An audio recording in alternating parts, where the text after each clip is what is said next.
आई भैया हम भोजपुरी सिंगर राजकुमार बानी सारा भोजपुरिया समाज के गोड़ छुके प्रणाम करतानी।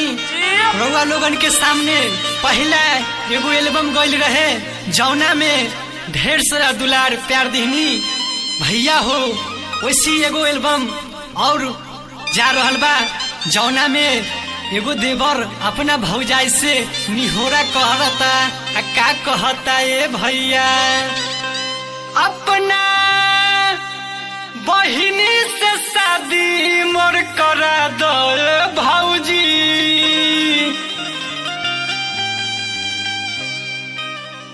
अपना बहिनी से शादी मोर करा दो भौजी। नहीं लागी कोनो खर्चा बच जाइए भौजी। नहीं लागी कोनो खर्चा बच जाइए भौजी।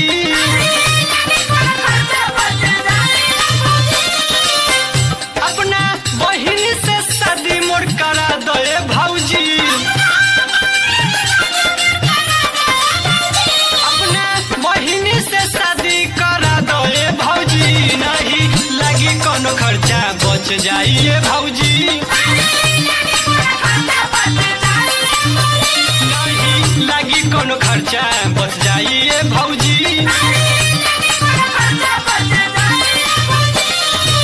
फोटो देखी देखी करतानी बिहार हम, फोटो देखी देखी करतानी बिहार हम, मिल के चाहतानी हम, उनके बना दो दुल्हनी। ए भौजी सुना उनके बनाई दुल्हनी।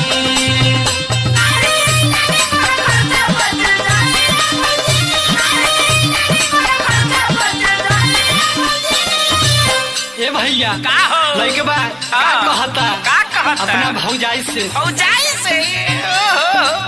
तोहरा के नाक में के एगो सोना के देम हो। दे दी मान हो। जा मान जा मान ए जाई हो। भौजाई काहे खातिर अपना कठोर मान बनता जाए रहो? भौजाई मान जाओ। माई बाबू से भौजी जनी न डेराई उनका बिना ये भौजी जिए नहीं पाई।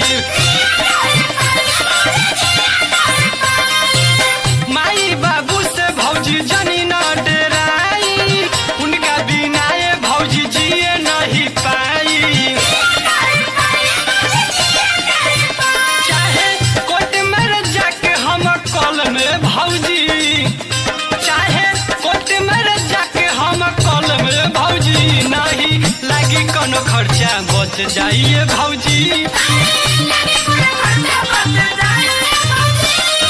उनका बिना एको पले न दूरी अब सहाता वादा पहले बानी डालू पहले बानी। उनका बिना एको पले न दूरी अब सहाता वादा पहले बानी, प्यार हम पहले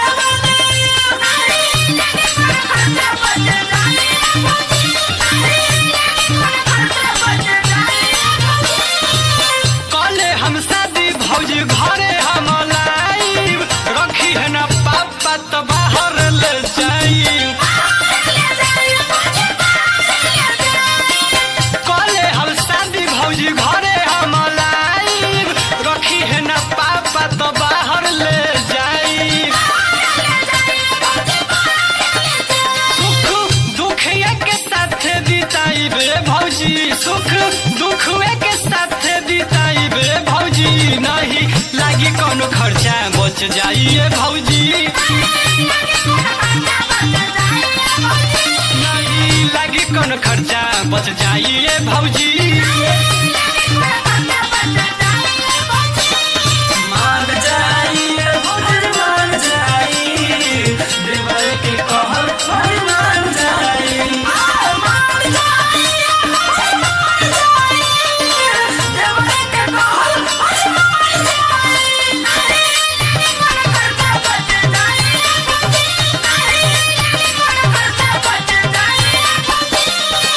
राजा कुमार के भौजी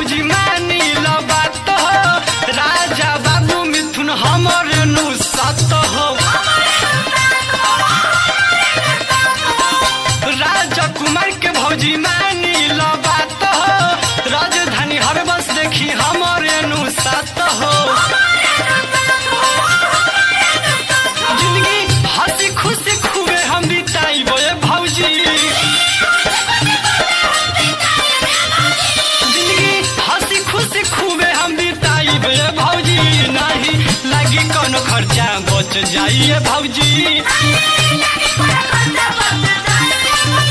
नहीं लागी कोनो खर्चा बच जाइए भौजी